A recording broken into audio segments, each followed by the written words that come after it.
여러분 안녕하십니까? 예, 제가 참 오랜만에 한국어로 설교를 하는 것 같아요. 설교를 이렇게 많이 하지도 않았을 뿐더러 주로 설교를 하게 되면 일본어로 하다 보니까 이제 한국말로 설교하는 거는 저도 참 오래간만인 것 같습니다. 혹시 제가 한국말 실수를 하더라도 저 사람 한국 사람인데 한국말 참 못하네 하고서 좀 너그러운 마음으로 이해해 주시면 감사하겠습니다. 저는 교토시 사쿄구 샤크만벤 근처에 살고 있습니다. 교토시에 거주하시는 분들은 아시겠지만 샤크만벤은 이제 교토 대학하고 가까운 곳이거든요. 그곳에 이제 비리켄이라는 이제 이발소가 있는데 저희 가족이 10년째 이용하고 있습니다. 교토대학교 근처에 있다 보니 교토대 학생들이나 또 교수님들도 그 이발소를 자주 이용하고 있습니다.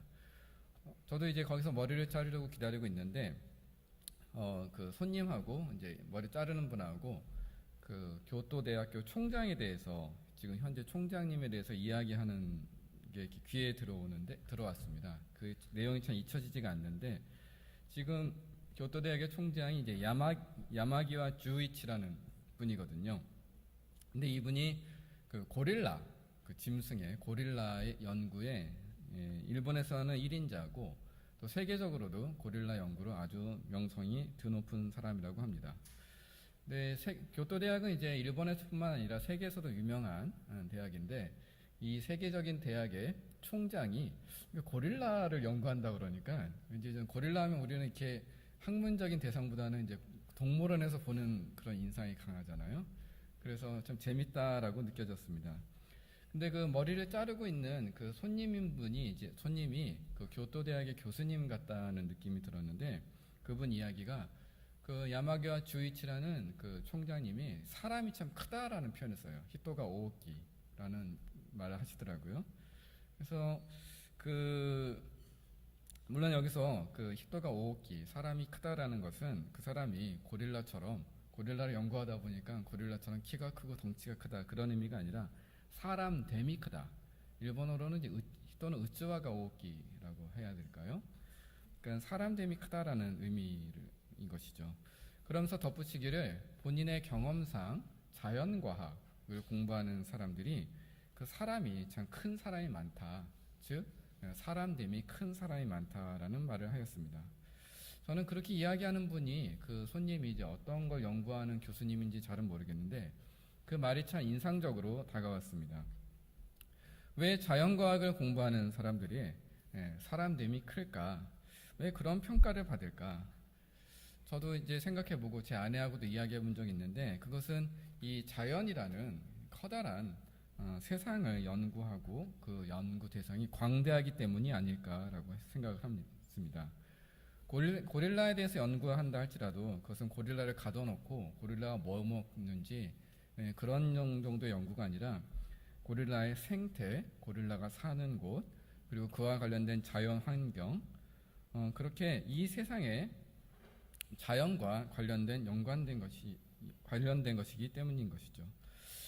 사소한 것에 집착해서는 작은 것조차도 이해하기 어려운 것이 많을 것입니다.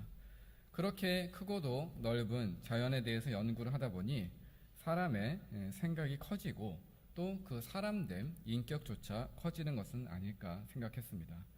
자연의 광대함에 비하면 인간이 아무리 많고 큰 문명을 건설했다 할지라도 그것은 참 작고 소소하게 여겨지는 것이 아닐까요? 그런데 여기서 한 가지 의문이 생깁니다.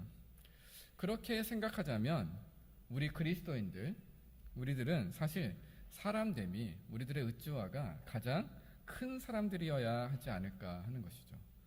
무엇이냐면 우리도 오늘 예배 시간 시작할 때 신앙 고백 속에 우리가 전능하사 천지를 만드신 하나님을 믿사오며 라고 고백했습니다. 우리의 신앙 고백 속에 하나님은 전능하시고 이 천지를 우주를 만드신 분이죠. 우리는 이 엄청나게 크고 넓고 신비로운 자연과 또 그것을 넘어서는 우주를 만드신 하나님을 믿습니다. 그 하나님의 말씀을 읽고 들으며 또 그 하나님께 기도를 드립니다. 그리고 이렇게 그분을 앞에 매주 모여서 예배합니다. 저 같은 목사들은 그다음 하나님의 말씀을 연구하고 가르칩니다. 그렇다면 우리는 그렇게 크신 하나님을 믿는 사람이기 때문에 하나님을 믿지 않는 사람들이 우리를 보았을 때 그리스도인들은 참 사람됨이 크고 훌륭하구나 라는 인상을 줄 수 있어야 하지 않을까요? 그런데 죄송한 말씀입니다만 제 경험상 그렇지 않은 경우가 많습니다. 기독교인들이 더 속이 좁고 째째하고 인색한 경우가 많습니다. 하나님을 믿는다고 하면서 자신의 식견이 좁고 쉽게 화를 내며 이기적인 경우가 많습니다. 전혀 너그럽지 않고 상대방에 대해서는 날카롭지만 자기 자신에 대해서는 관용합니다. 스스로가 예수 그리스도의 십자가의 희생으로 자신의 죄가 용서받았고 구원받았다고 여기면서 다른 사람들의 허물과 잘못에 대해서는 용서하지 않습니다. 화해를 하지 않습니다. 물론 인격적으로 훌륭한 그리스도인도 많이 있습니다.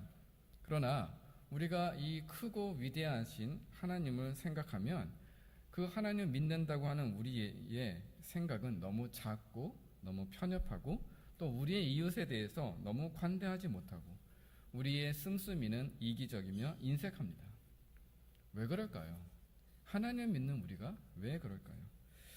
저는 하나님을 믿는 우리가 그 믿음에 합당하게 크지 못하고 있는 상태를 우물 안의 개구리와 같은 그리스도인이라고 비유하고 싶습니다.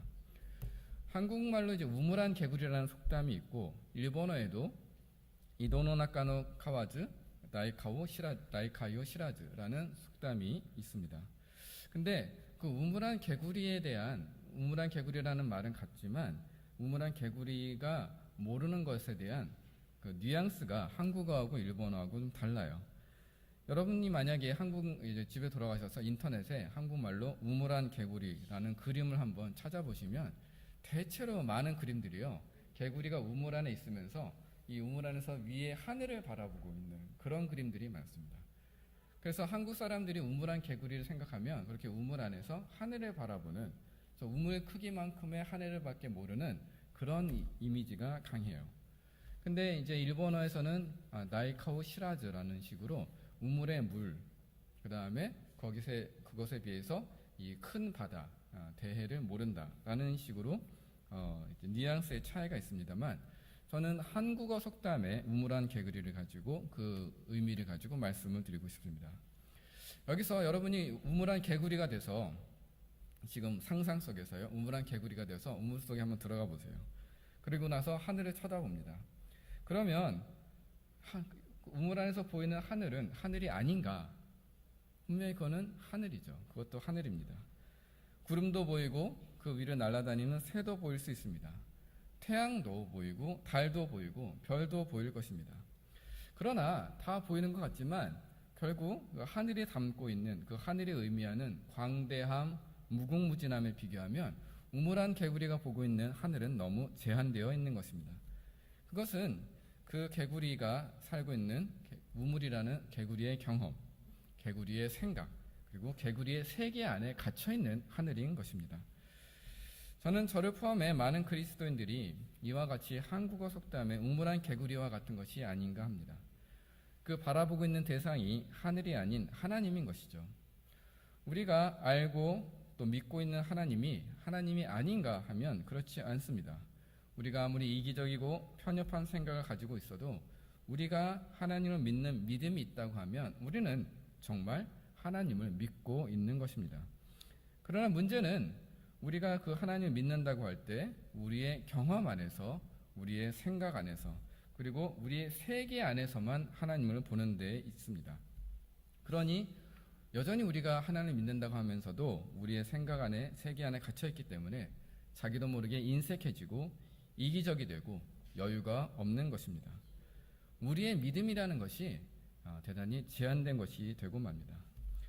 이와 같이 하나님을 믿는 신앙이 있다고 하면서도 자신의 제한된 생각 안에서 믿는 사람들의 문제를 지적하고 깨뜨려 주시는 것이 바로 오늘 예수님의 말씀입니다. 오늘 우리가 읽었던 말씀 속에 사두개인들이 대단히 어려운 질문을 가지고 예수님께 옵니다. 먼저 간단히 사두개인들이 어떤 사람인가라는 걸 소개해 드릴 필요가 있었는데, 그들은 당시 유대교의 종교 지도자들입니다. 흔히 바리새인하고 비교되는 것을 여러분이 들어보신 적이 있을 텐데, 바리새인과 비교하면 이 사두개인들은 주로 제사장 그리고 귀족들이 많았습니다. 그래서 바리새인과 비교하자면 이 사람들은 권력 그리고 신전 안에서의 성전 안에서의 영향력이 바리새인들보다 훨씬 강력하고 권위 있는 자들이었습니다. 이 사두개인들의 신앙의 특징이 무엇이냐 하면, 여러분 구약성경 첫 5책 창세기, 출애굽기, 레위기, 민수기, 신명기 이 5개를 흔히 모세오경이라고 하는데 구약성경에서 가장 중요하게 여기는 부분입니다. 근데 이 모세오경에 적힌 것만 그대로 믿는 신앙을 가지고 있었어요. 그래서 모세오경에 적혀있지 않은 내용을 누가 가지고 오면 그거는 틀렸다고 생각했던 것입니다.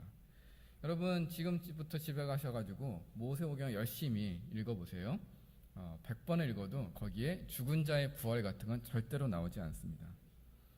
그러므로 예수님께서 사람들에게 죽은 자의 부활에 대해서 이야기하셨을 때 이 사람들은 이 예수가 지금 틀린 이야기를 하고 있다라고 생각했던 것입니다. 그들은 예수님께서 이야기하시는 죽은 자의 부활이라는 것이 어떤 문제와 딜레마를 가지고 있느냐 하는 것을 통해서 예수님을 지금 공격하고 있습니다. 신명기 25장 5절 6절에 이렇게 기록되어 있습니다. 제가 한번 읽겠습니다. 형제들이 잘 들어보세요. 함께 사는데 그중 하나가 죽고 아들이 없거든 그 죽은 자의 아내는 나가서 타인에게 시집가지 말 것이요, 그의 남편의 형제가 그에게로 들어가서 그를 맞이하여 아내로 삼아 그의 남편의 형제된 의무를 그에게 다 행할 것이요, 그 여인이 낳은 첫 아들이 그 죽은 형제의 이름을 잊게 하여 그 이름이 이스라엘 중에서 끊어지지 않게 할 것이니라.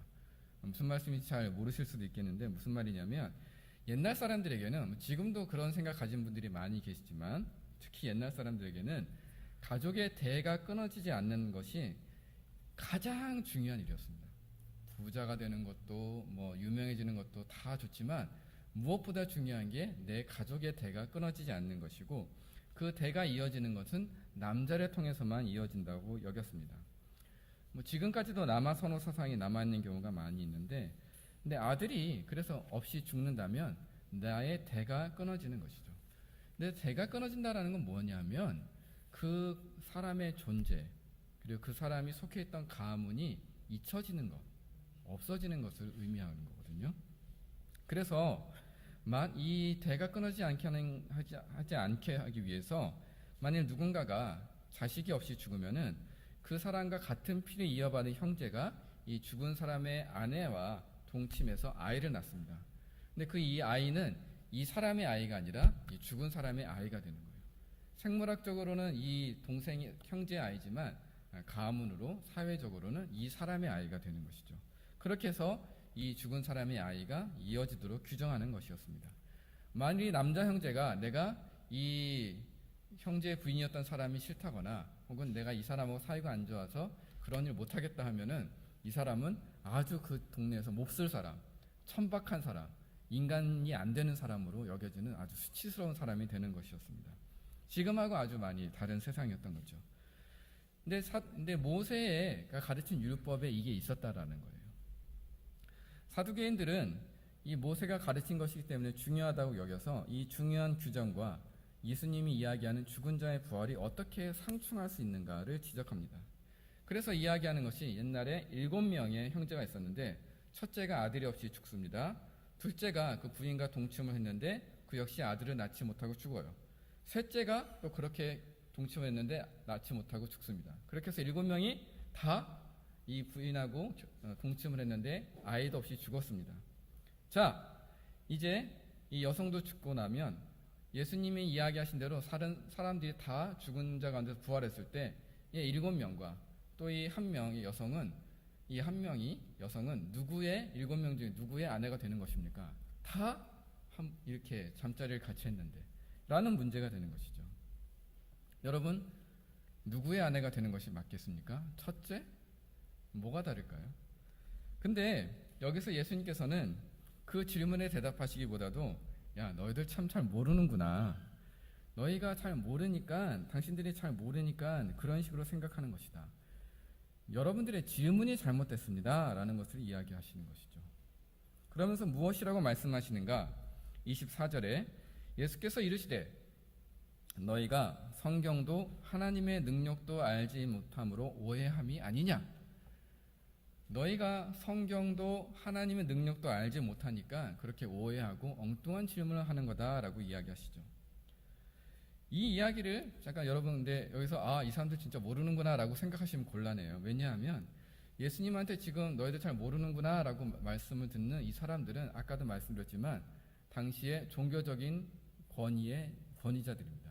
모세오경을 딸딸 외우는 사람들이에요. 그리고 제사장들입니다. 제사장이라는 거는 이 목사보다 요즘 시력이 훨씬 높은 사람이라서 이 예배에 대한, 하나님을 섬기는 것에 대한 모든 권위를 가지고 있고 예배를 인도하는 사람이에요. 그러니까 이 사람들이 보기에 예수님은 정말 하찮은 존재인데, 이 하찮은 사람이 자기한테 너희가 하나님을 모릅니다. 당신들이 지금 성경을 모릅니다라고 이야기하는 겁니다. 그런 이거는 사실 대단히 도발적인 것이고 굉장히 기분이 나쁜 것이고 싸움을 거는 것입니다. 이 사람들이 너희 뭐라고 하면서 예수님을 두드려 패도 전혀 사람들이 뭐라고 할 수 있는 상황이 아닌 거예요. 그 뒤에 말씀, 그래서 예수님께서 당신들의 이해가 뭐가 잘못됐느냐, 부활이라는 게 어떤 것이냐에 대해서 이제 설명을 해주시는데, 오늘 저는 그 부분은 생략하고자 합니다.